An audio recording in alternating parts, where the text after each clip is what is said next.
Question à réponse précise, partie 2.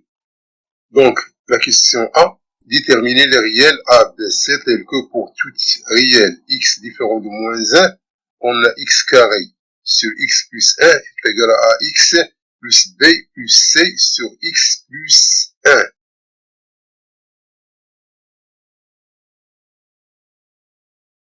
Donc, on a x carré sur x plus 1, ce n'est rien d'autre que x carré moins 1 plus 1 sur x plus 1. On a ajouté 1 et on a retranché 1.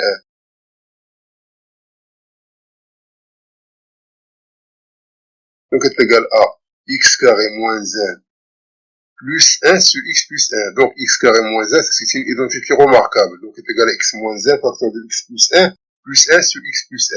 Donc, est égal à x moins 1 facteur de x plus 1 sur x plus 1 plus 1 sur x plus 1. Donc, on simplifie par x plus 1, il reste x moins 1 plus 1 sur x plus 1.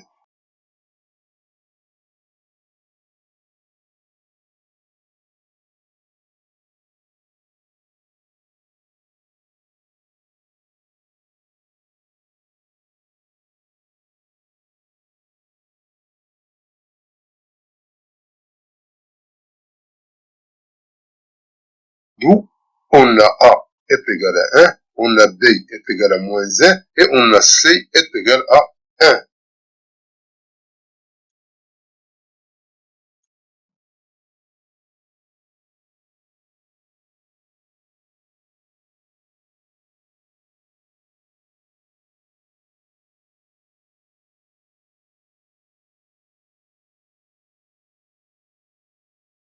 B, calculer la dérivée de g de x qui est égal à sinus de ln de l'exponentielle de 2x plus 1 sur l'exponentielle de 2x plus 3.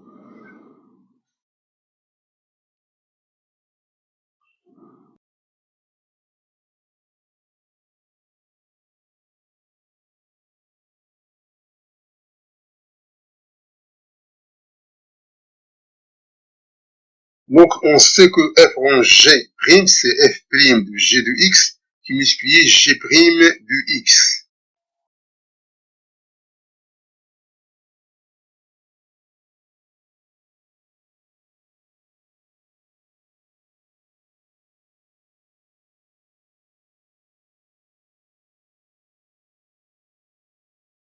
Donc, ça, c'est la dérivée des fonctions composées. Donc on va poser f de x est égal à sinus de x et h de x est égal à ln de l'exponentielle de 2x plus 1 sur l'exponentielle de 2x plus 3.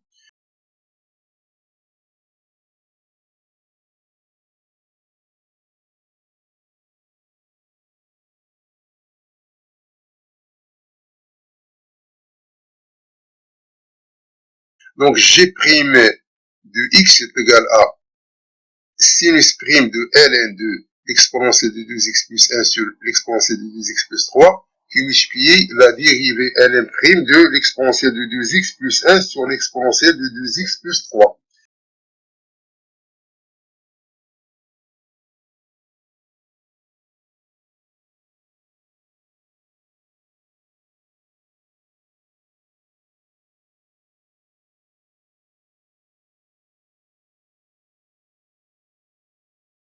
Donc la dérivée de sinus, c'est cosinus. Donc est égal à cosinus de ln de l'exponentielle de 2x plus 1 sur l'exponentielle de 2x plus 3 qui multiplie l'exponentielle de 2x plus 1 sur l'exponentielle de 2x plus 3 prime sur l'exponentielle de 2x plus 1 sur l'exponentielle de 2x plus 3.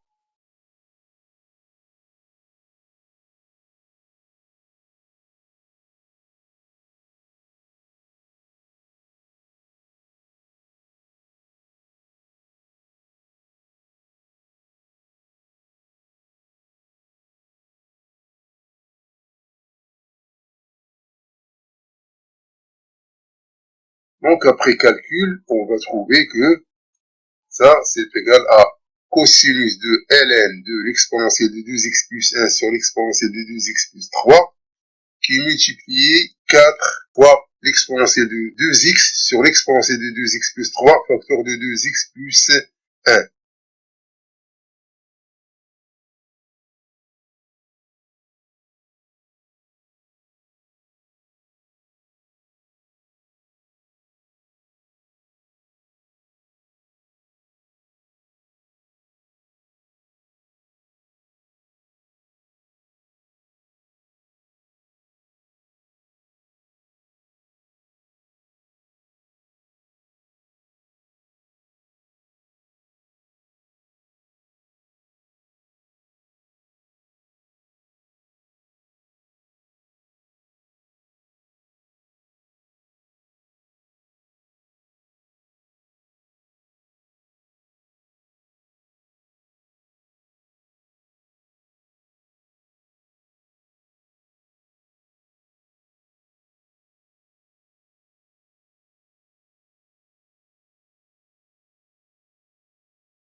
Ainsi donc, g' de x est égal à 4 l'exponentielle de 2x sur l'exponentielle de 2x plus 1 facteur de l'exponentielle de 2x plus 3 qui multiplie cosinus de ln de l'exponentielle de 2x plus 1 sur l'exponentielle de 2x plus 3.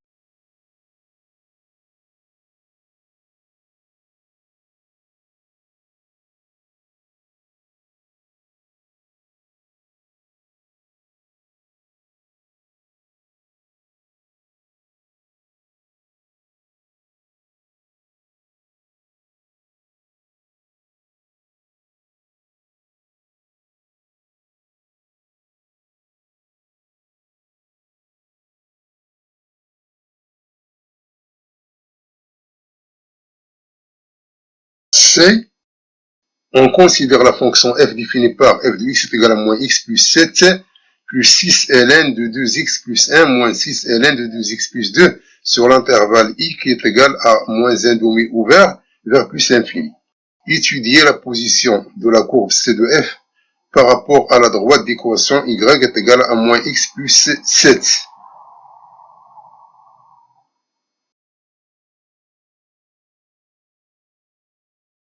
Donc, posons g de x est égal à f de x moins y, avec y est égal à moins x plus 7.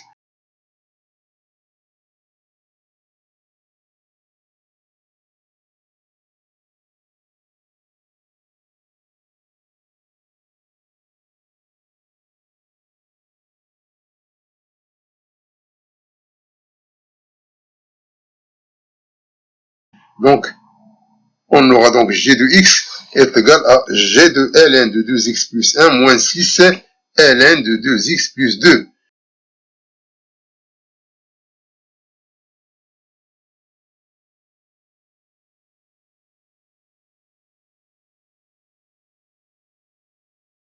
Qui est égal à 6 facteur de ln de 2x plus 1 moins ln de 2x plus 2, qui est égal à 6 ln de 2x plus 1 sur 2x plus 2, avec x appartenant à moins 1 demi plus l'infini.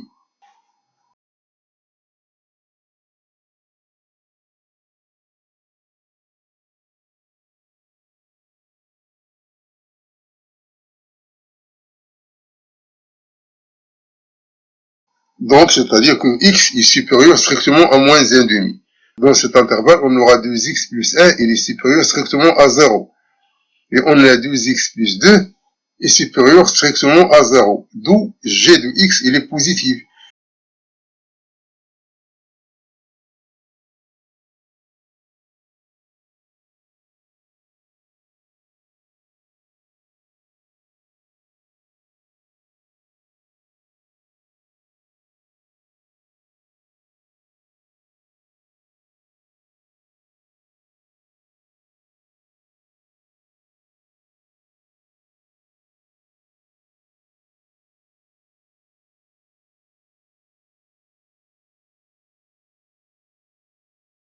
Donc, c'est-à-dire que g de x, qui est égal à f de x moins y, est supérieur strictement à 0.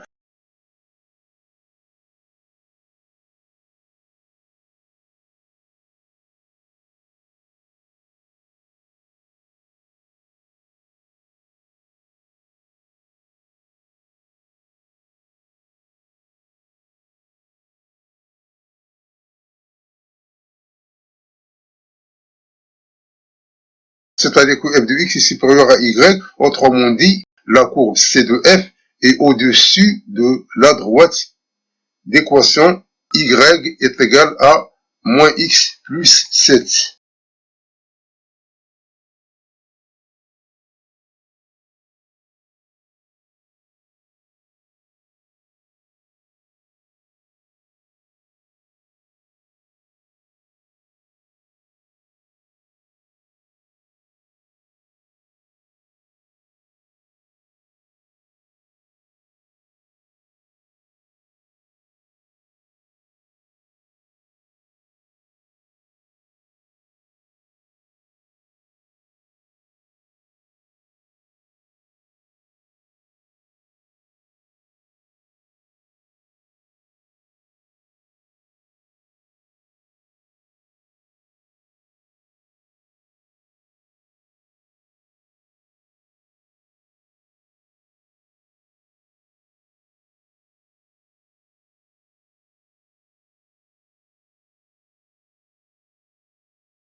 soit f la fonction allant de l'intervalle fermé 0,1 vers R, qui est dérivable et vérifiant f de 0 est égal à f de 1.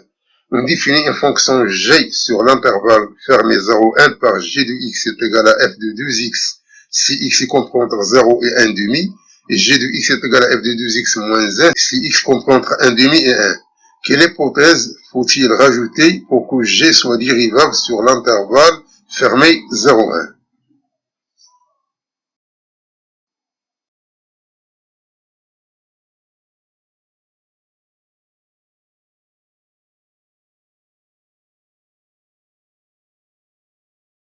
Donc, g est dérivable sur l'intervalle 0,1.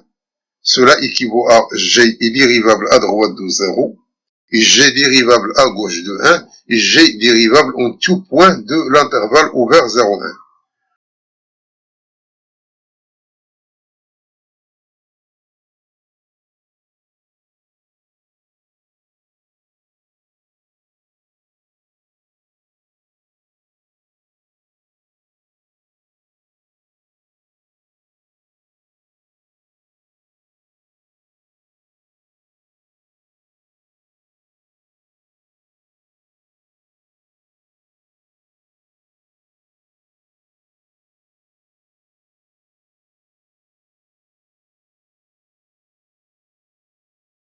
Alors, pour que g soit dérivable à droite de 0, il faut que limite quand x tend vers 0 plus de g de x moins g de 0 sur x moins 0 existe. Or, sur cet intervalle, alors limite quand x tend vers 0 plus de g de x moins g de 0 sur x moins 0, ce n'est rien d'autre que limite quand x tend vers 0 plus de f de 2x moins f de 0 sur x moins 0. À gauche de 1, on a limite quand x tend vers 1 moins de g de x moins g de 1 sur x moins 1, ce n'est rien d'autre que limite quand x tend vers 1 moins de f de 2x moins 1 moins f de 1 sur x moins 1.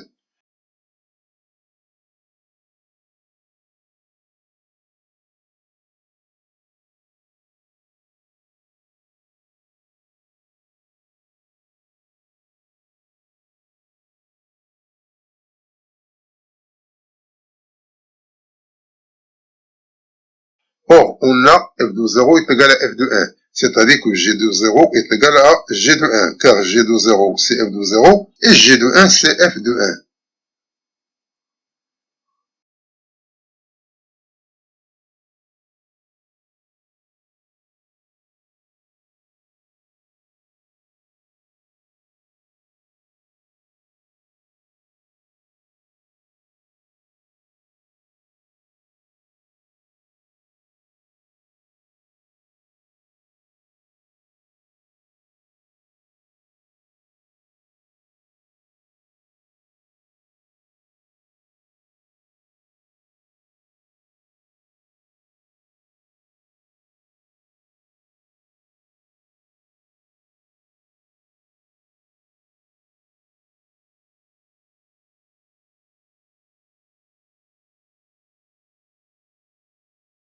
D'où limite quand x tend vers 0 plus de g de x moins g de 0 sur x moins 0 doit être égale à limite quand x tend vers 1 moins de g de x moins g de 1 sur x moins 1.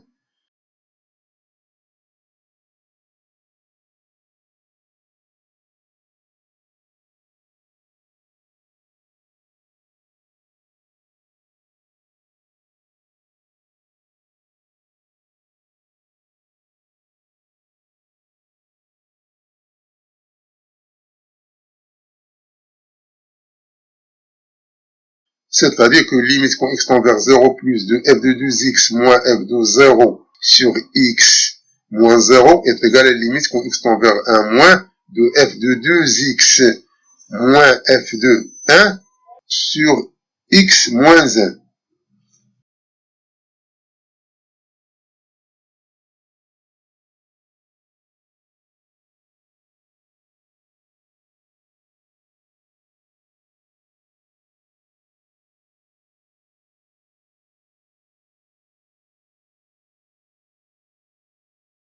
Donc ceci est équivalent à limite quand x tend vers 0 de 2 facteur de f de 2x moins f de 0 sur 2x moins 0, qui est égal à limite quand x tend vers 1 moins de f de 2x moins 1 moins f de 1 sur 2x moins 1 moins 1 qui est multiplié 2x moins 1 moins 1 sur x moins 1.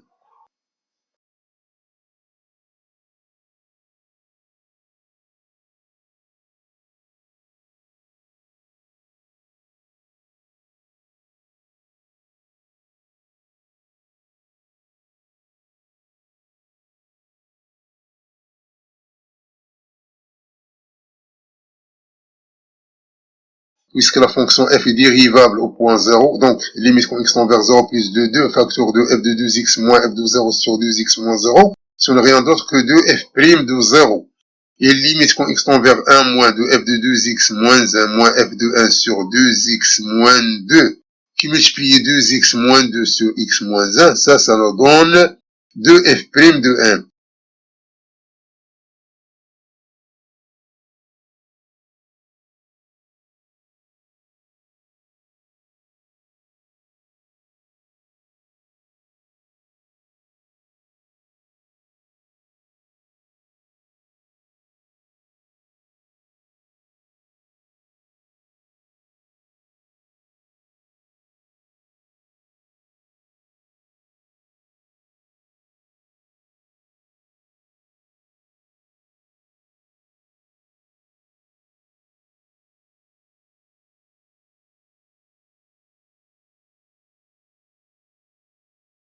D'où f' de 0 est égal à f' de 1. Donc, pour que G soit dérivable sur l'intervalle 0,1, il faut de plus que f de 0 est égal à f de 1, il faut que f' de 0 doit être égal à f' de 1.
E, calculer l'intégrale allant de 0 jusqu'à 1 de x carré sur x plus 1 d de x.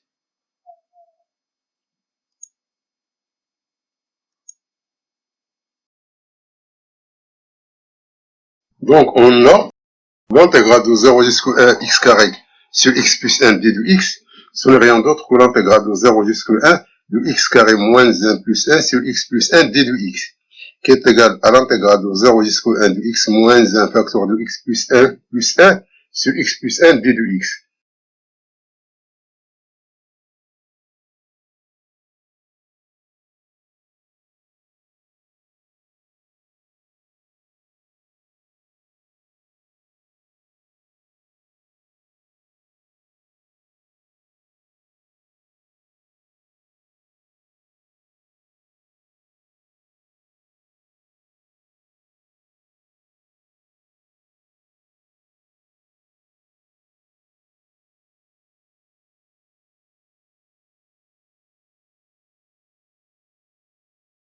Donc après simplification, il reste l'intégrale de 0 jusqu'au 1 de x moins 1 de x plus 0 jusqu'au 1 de x sur x plus 1, qui est égal à l'intégrale de 0 jusqu'au 1 de x d de x moins l'intégrale de d de x plus l'intégrale de 0 jusqu'au 1 d de x sur x plus 1,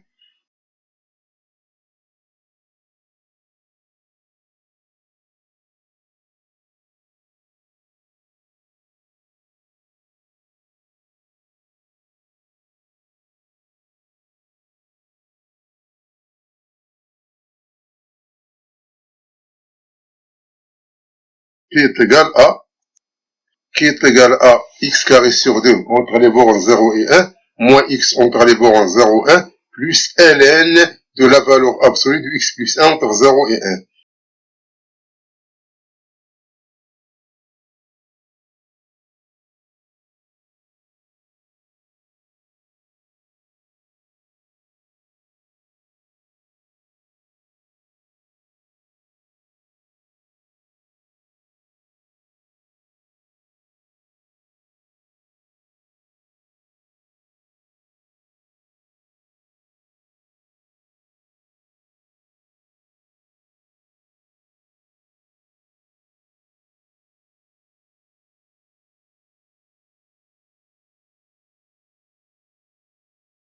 Donc finalement, l'intégrale de 0 jusqu'à 1 x carré sur x plus 1 d de x est égal à ln de 2 moins 1 demi.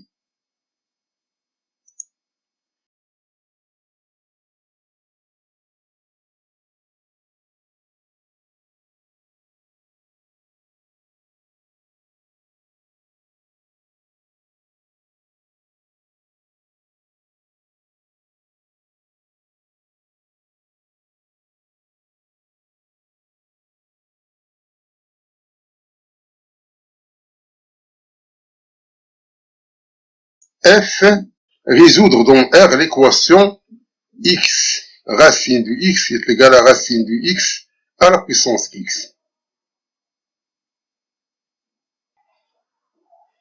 Donc on a x racine de x est égal à racine de x à la puissance x avec x, c'est un élément supérieur strictement à 0. Donc on va introduire le ln. Donc ln de x racine de x est égal à ln de racine de x à la puissance x.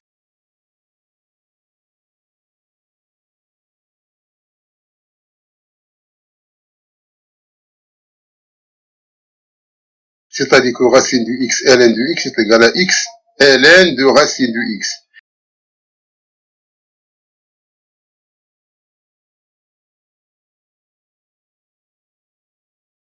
Soit racine de x, ln de x moins x, ln de racine de x égale à 0.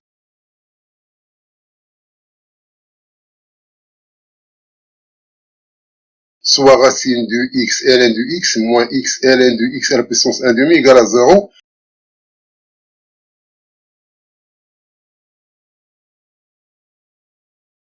Soit racine de x, ln de x moins 1 demi x, ln de x égale à 0, c'est-à-dire que ln de x facteur de racine de x moins x sur 2 égale à 0.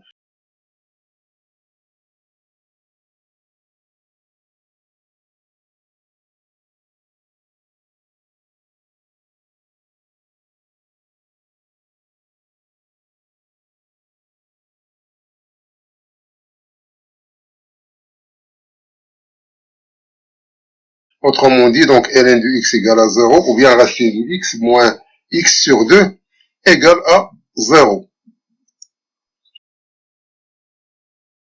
Donc, c'est-à-dire que x est égal à 1, ou bien 2 racine de x est égal à x.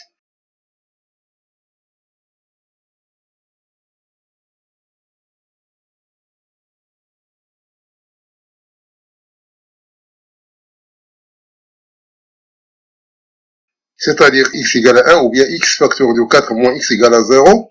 Donc, x est égal à 1, ou x égale à 0, ou bien x égale à 4.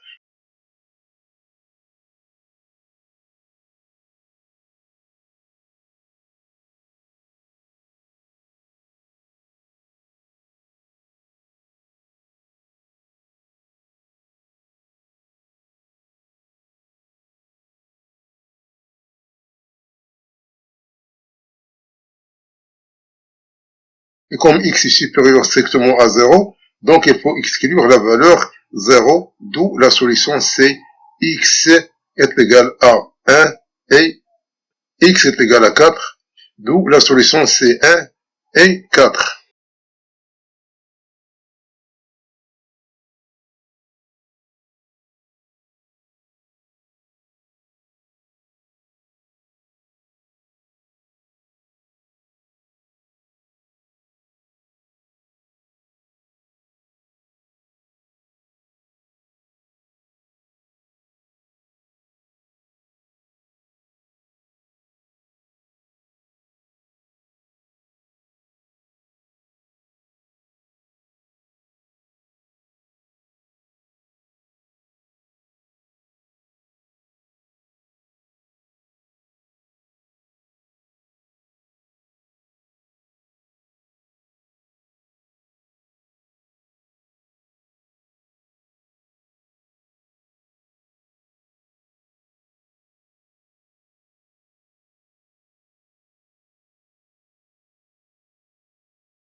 G soit P et Q deux réels non nuls. On considère l'équation x carré plus P de x plus Q égale à 0. Trouvez les valeurs de P et Q pour lesquelles P et Q sont solutions de l'équation étoile.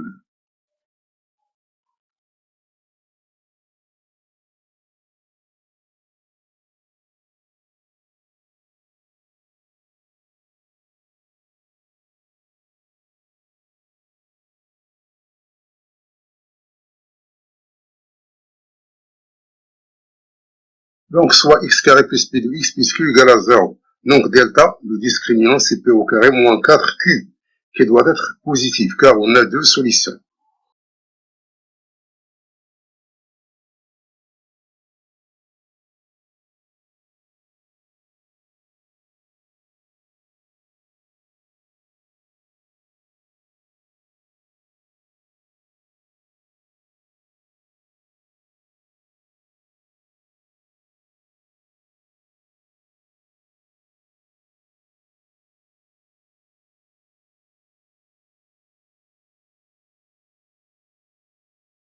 Donc, étoile possède deux solutions telles que, donc la solution c'est P est égale à moins P moins racine de delta sur 2, qui est égal à moins P sur 2 moins racine de delta sur 2.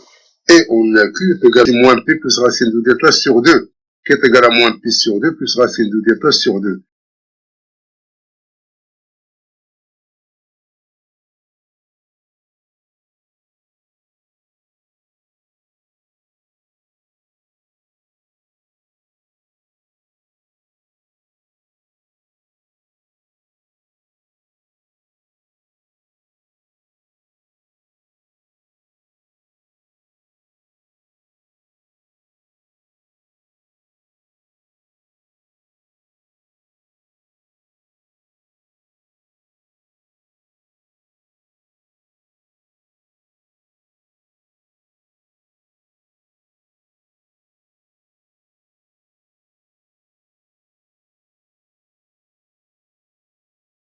D'où P plus Q est égal à moins P sur 2, moins P sur 2 est égal à moins P.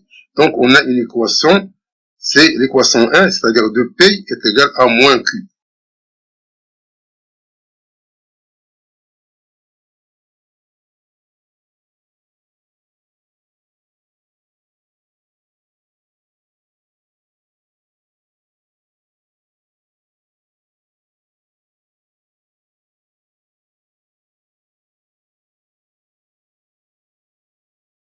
Maintenant, on va calculer le produit.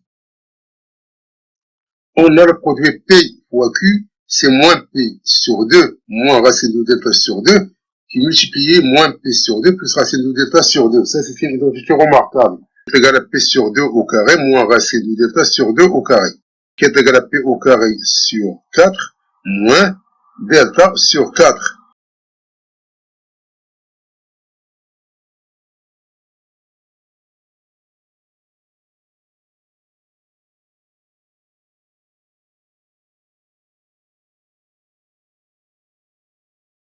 Qui est égal à P au carré sur 4, moins P au carré moins 4Q sur 4.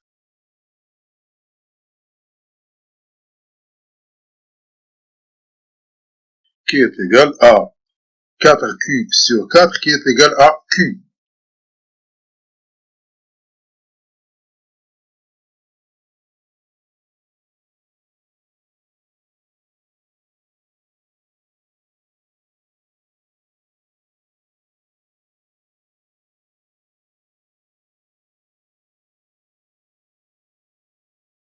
Donc P de Q est égal à Q. Donc la deuxième équation, donc c'est P de Q égale à Q.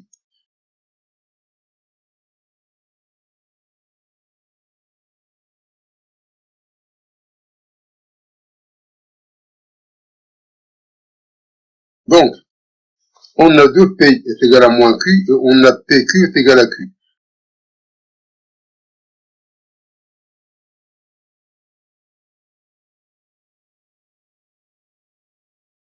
Donc PQ est égal à Q, c'est-à-dire Q facteur de P moins 1 égale à 0.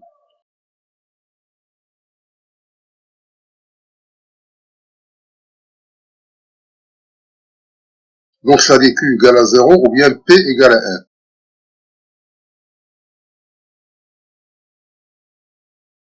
Donc si Q égale à 0, alors P est égal à 0. Et si P est égal à 1, alors Q est égal à moins 2.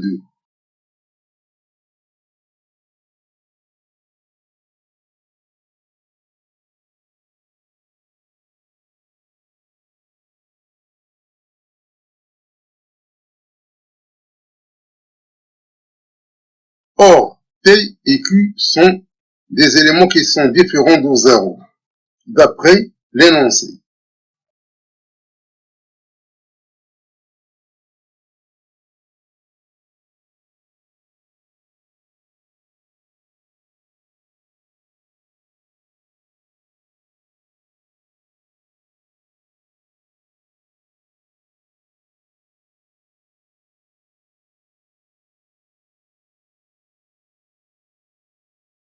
D'où la solution, c'est tout simplement le couple 1 moins 2. C'est-à-dire que P est égal à 1 et que Q est égal à moins 2.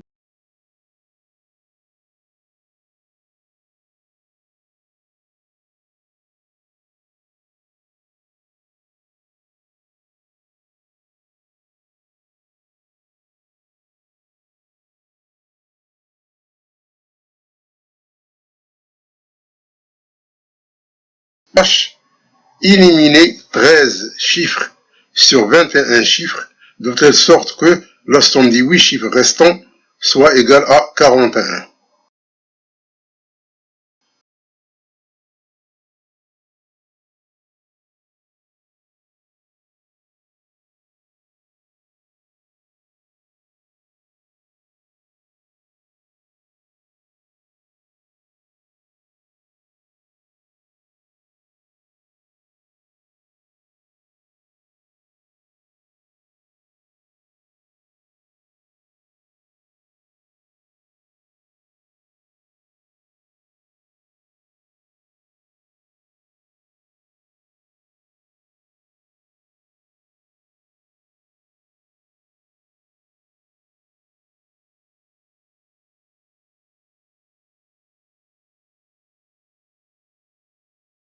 Donc tout simplement, on va éliminer 4, 3, 5, 4 et 4, 8.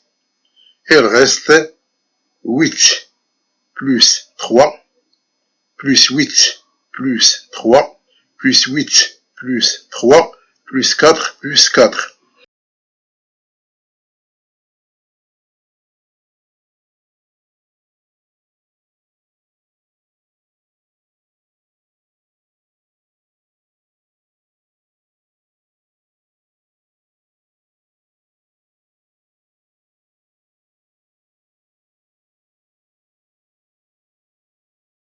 C'est-à-dire 11 plus 11 plus 11 plus 8, c'est 33 plus 8, c'est 41.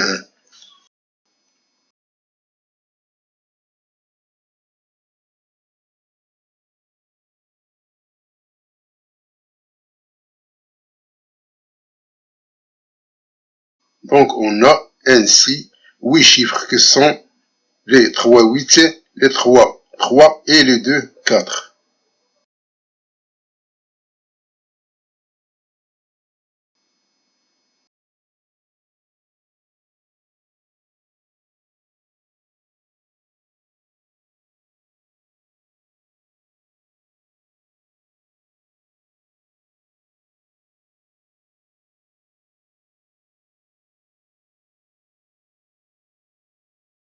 Merci d'avoir suivi cette vidéo et à la prochaine pour un nouveau vidéo cordialement.